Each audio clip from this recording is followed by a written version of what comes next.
Good morning साथियों, Rao study centre के online platform पे मैं सुजीत कुमार आप सभी का हार्दिक स्वागत करता हूं। साथियों, पॉलिटी के अगले लेक्चर में हम लोग आज आए हैं कि अगले लेक्चर में और भी चीज़ें जो संविधान के बारे में हैं इसको हम आज आपको बताएंगे। इससे पहले हम अपने प्रिय विद्यार्थियों के लिए चंद लाइन कहना चाहेंगे।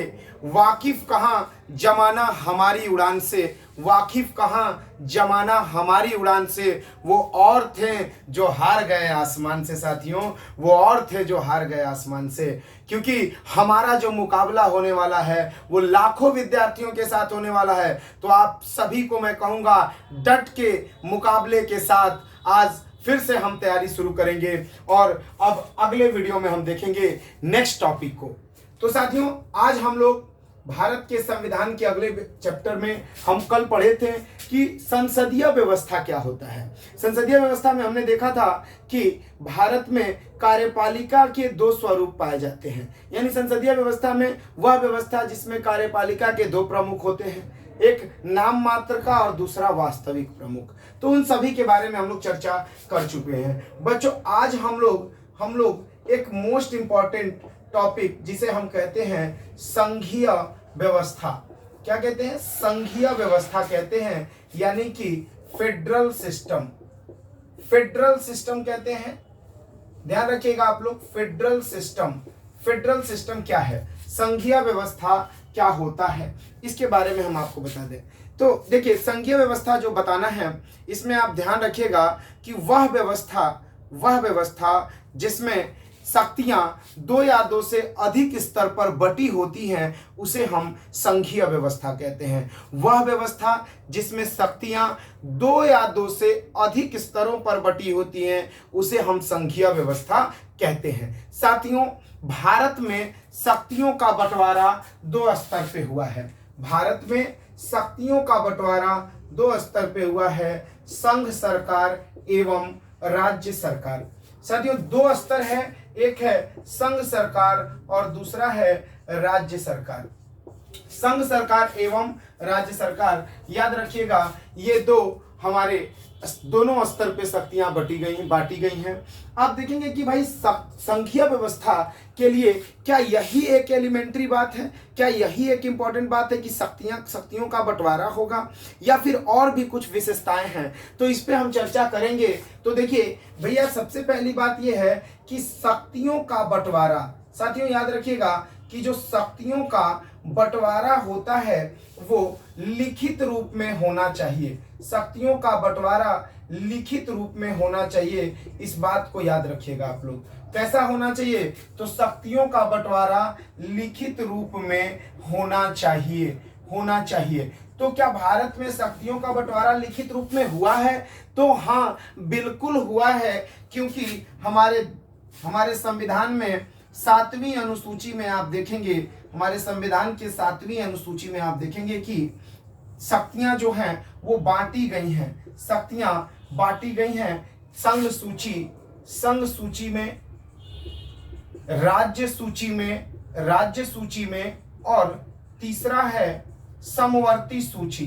3 सूचियां दी गई हैं साथियों, संघ सूची, राज्य सूची और समवर्ती सूची। इसमें शक्तियों का बंटवारा किया गया है। जैसे संघ सूची वह सूची है जिसमें सिर्फ और सिर्फ कानून संघ सरकार ही बना सकता है, और राज्य सूची वह सूची है जिसमें स्थानीय महत्व का विषय डाला गया है। और स्थानीय महत्व का मतलब है कि भाई लोकल स्तर पे जो इम्पोर्टेंस होता है। तो लोकल स्तर पे जो इम्पोर्टेंस है उसमें आप देखेंगे कि राज्य सरकार उस पे कानून बनाएगी, और समवर्ती सूची में बच्चों दोनों सरकारें कानून बनाती हैं। ध्यान रखना है इस बात को, दोनों सरकारें कानून बनाती हैं समवर्ती सूची में। लेकिन एक बात याद रखिएगा कि यदि आपसे पूछेगा कि समवर्ती सूची में यदि कानून बनाया जाता है और संघ सरकार और राज्य सरकार दोनों कानून बना लेती है, तो क्या दोनों के द्वारा बनाए गए कानून यदि विरोधाभासी हो, यदि एक दूसरे के अपोजिट बन जाए तो क्या होगा? तो साथियों, यदि अपोजिट बनता है तो याद रखिएगा आप कि इसमें केंद्र सरकार यानी कि संघ सरकार के द्वारा बनाए गए कानून को वरीयता दिया जाएगा, बनाए गए कानून को वरीयता दिया जाएगा। साथियों, संघ सूची में अगर बाद में आपसे आज जैसे कि इसमें कौन से विषय हैं, तो रेल है, रक्षा है, परमाणु है, और इस तरीके से लगभग 100 विषय शामिल हैं। कितने विषय शामिल है बच्चों? तो 100 विषय। राज्य सूची में कितने विषय शामिल हैं? 61 विषय शामिल हैं। इसमें शिक्षा तो समवर्ती सूची में है, तो ध्यान रखिएगा। इसमें पुलिस हो गया, भूमि, कृषि और इस तरीके के 61 विषय इसमें शामिल किए गए हैं। इसके अंतर्गत लगभग 52 सब्जेक्ट इसमें शामिल किए गए हैं, यानी 52 विषय इसमें शामिल किए गए हैं। इसमें शिक्षा, वन, विवाह, तलाक जैसे महत्वपूर्ण विषयों को शामिल किया गया है। यानी कि संघीय व्यवस्था में हमको देखना है कि पहला पॉइंट तो शक्तियों का बंटवारा लिखित रूप में होना चाहिए, और हमारे यहाँ लिखित रूप में शक्तियां बांटी गई हैं। दूसरा पॉइंट है कि भाई और क्या विशेषता होगा संघीय व्यवस्था का, तो याद रखिएगा कि संघीय व्यवस्था की विशेषता में आप देखेंगे कि भाई यहाँ पर एक स्वतंत्र न्यायपालिका होना चाहिए। कैसी न्यायपालिका? स्वतंत्र न्यायपालिका। क्यों स्वतंत्र न्यायपालिका चाहिए साथियों? क्यों, क्या जरूरत है स्वतंत्र न्यायपालिका का? तो एक बात बताओ यार, घर में भी कोई बंटवारा हो जाए, परिवार में कोनो बंटवारा होता है, तो आप देखते हैं कि घर में एक ऐसे व्यक्ति को बुलाया जाता है जो दोनों भाइयों के बीच उसके प्रति कोई भेदभाव मन में ना हो। अब पता चला कि छोटे भाई के ससुर को बुला दिए, अब वो तो भाई अपने दामाद का पक्ष लड़ेंगे ना, तो इस तरीके से ऐसे रिश्तेदार को बुलाते, जैसे मामा को बुलाएंगे, मामा जो है वो दोनों भांजे उनके लिए बराबर है।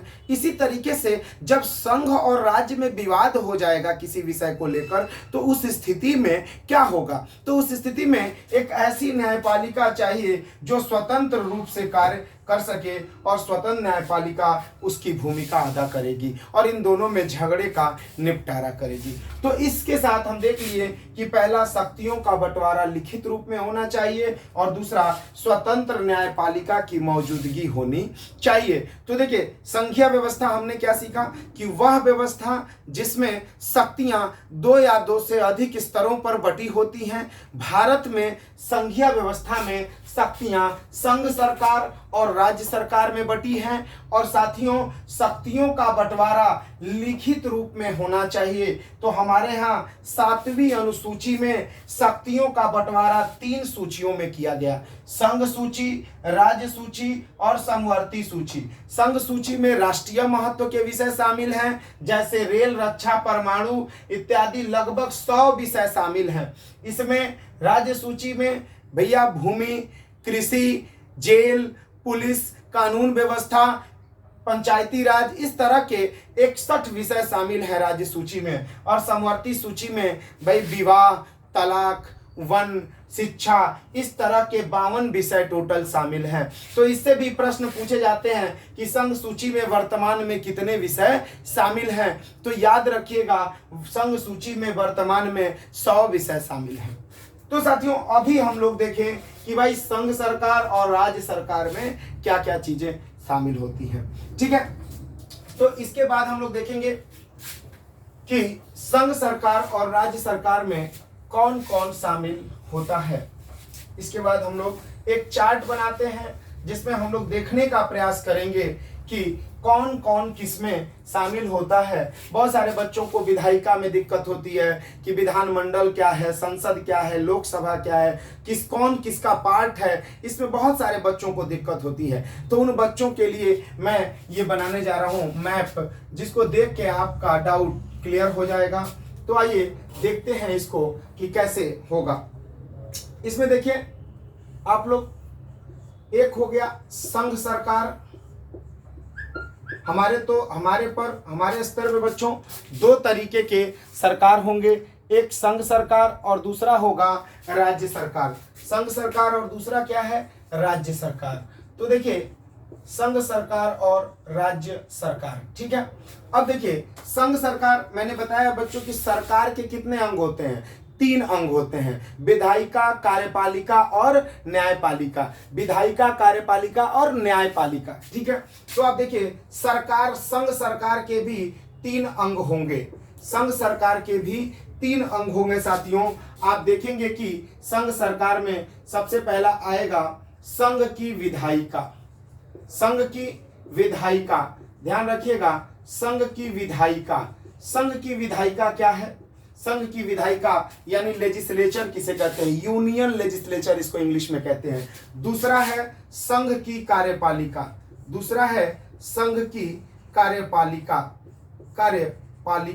दूसरा है संघ की कार्यपालिका। और बच्चों तीसरा है न्यायपालिका। तो बच्चों एक चीज मैं बता दूं कि भारत में भले संघीय व्यवस्था है लेकिन हमारा संविधान एकात्मक की ओर झुका है, क्योंकि हमारे यहाँ दो न्यायपालिका नहीं है, हमारे यहाँ न्यायपालिका का एकात्मक स्वरूप है। यानी सवाल पूछेगा कि संघीय न्यायपालिका है कि एकल, तो हमारे यहाँ एकल या एकात्मक न्यायपालिका काम करता है। एकात्मक न्यायपालिका हमारे यहाँ मौजूद है, इस बात को याद रखिएगा आप लोग, ठीक है। एकात्मक न्यायपालिका, ठीक है। अब देखिए संघ की विधायिका साथियों, संघ की विधायिका में आप लोगों को दिख रहा होगा, संघ की विधायिका में आप देखेंगे कि संघ की विधायिका का नाम क्या है बच्चों? तो सबसे पहले संसद। संघ की विधायिका यानी कि वह जो पूरे देश के लिए विधियों का क्या करता है? निर्माण करता है, उसे हम संघ की विधायिका कहते हैं। जो पूरे देश के लिए विधियों का निर्माण करता है उसे हम संघ की विधायिका कहते हैं, जिसका नाम है संसद। साथियों संसद के कितने अंग होते हैं? तो ध्यान दीजिएगा, संसद के 3 अंग होते हैं। एक है लोकसभा, दूसरा है राज्यसभा, और तीसरा है साथियों राष्ट्रपति। तीसरा कौन है? राष्ट्रपति is also integral part of parliament. याद रखिएगा इस बात को कि संसद का अभिन्न अंग होता है। संसद का राष्ट्रपति जो है वो अभिन्न अंग होता है, इस बात को याद रखिएगा। तो इसमें हो गया लोकसभा, राज्यसभा और राष्ट्रपति। बच्चों लोकसभा को हम लोग निम्न सदन कहते हैं, लोकसभा को निम्न सदन और इसको उच्च सदन कहते हैं। राज्यसभा को क्या कहते हैं? उच्च सदन कहते हैं। और लोकसभा को निम्न सदन, इसे प्रथम सदन कहते हैं और राज्यसभा को द्वितीय सदन कहते हैं। राज्यसभा को द्वितीय सदन कहते हैं। और इसके बाद आप देखेंगे कि इसे अस्थाई सदन कहते हैं। अस्थाई सदन का मतलब है साथियों कि ये लोकसभा का कार्यकाल 5 वर्षों का होता है और ये कभी भी भंग हो सकता है। राष्ट्रपति के द्वारा इसे कभी भी भंग किया जा सकता है, इसलिए जो लोकसभा है वो अस्थाई सदन कहलाता है, ठीक है। और बच्चों राज्यसभा के बारे में बात करेंगे तो राज्यसभा जो है वो स्थायी सदन है, यानी परमानेंट हाउस है। ये कभी भंग नहीं होता, क्योंकि इसके सदस्यों का कार्यकाल भले 6 वर्ष हो, लेकिन प्रत्येक सदस्य प्रत्येक 2 वर्ष के पश्चात आप देखेंगे कि इसके 1/3 सदस्य अपनी सदस्यता समाप्त हो जाती है इनकी, और उसके स्थान पर नए सदस्य आ जाते हैं। इसका मतलब है कुल मिलाकर कि कभी भी ये सदन पूर्णतः खाली नहीं होता, और जब पूर्णतः खाली नहीं होगा तो ये कभी भंग नहीं होगा। यानी कि अगर आपसे पूछा जाए कि अगर राज्यसभा का कार्यकाल कितना है, तो राज्यसभा का कार्यकाल अनिश्चितकालीन है, अनिश्चित काल तक चलेगा, क्योंकि इसके सदस्य कभी भी पूर्णतः खत्म नहीं होते। और आप देखेंगे कि अच्छा सवाल पूछेगा कि इसके सदस्यों का कार्यकाल कितना है, तो 6 वर्ष है, ठीक है। इस तरीके से आप देख सकते हैं, ये एक चार्ट तैयार हो गया कि भाई लोकसभा को निम्न सदन, इसे उच्च सदन, प्रथम सदन, द्वितीय सदन, अस्थायी सदन, स्थायी सदन, ठीक है। अब देखिए संघ की कार्यपालिका। संघ की कार्यपालिका में आप देखेंगे कि क्या है संघ की कार्यपालिका। तो साथियों संघ की कार्यपालिका में आप देखेंगे कि इसका जो प्रमुख होता है वो राष्ट्रपति होता है। संघ की कार्यपालिका का प्रमुख राष्ट्रपति होता है, इसमें उपराष्ट्रपति भी शामिल है। इसके पश्चात पीएम यानी प्राइम मिनिस्टर, और उसके बाद काउंसिल ऑफ मिनिस्टर, यानी कि ऐसे लिख सकते हैं कि भाई मंत्री परिषद। क्या कह सकते हैं? मंत्री परिषद। याद रखिएगा मंत्रिपरिषद भी इसका हिस्सा होता है। और इसके साथ साथ साथियों महान्यायवादी भी इसमें शामिल है, जिसे अटॉर्नी जनरल ऑफ इंडिया कहते हैं। अटॉर्नी जनरल ऑफ इंडिया भी इसमें शामिल होता है, आप देख सकते हैं। संघ की कार्यपालिका के ये प्रमुख अंग हैं। इसमें हम लोग ये चार्ट इसलिए बना रहे हैं क्योंकि एक एक करके हमको आगे सिलेबस में इन सभी चीजों को, हमें संसद को पढ़ना है, हमें राष्ट्रपति को, उपराष्ट्रपति को, प्रधानमंत्री, मंत्रिपरिषद और अटॉर्नी जनरल ऑफ इंडिया को भी अच्छे से देखना है।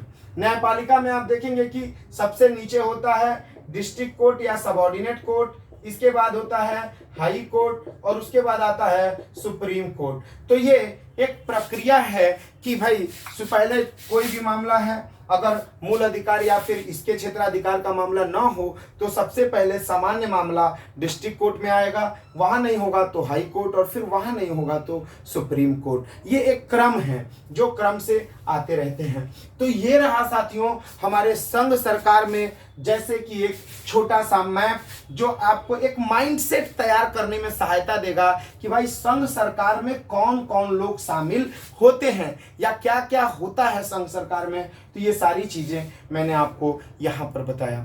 ठीक है साथियों, तो इसके बाद हम लोग देखेंगे कि राज्य सरकार के बारे में।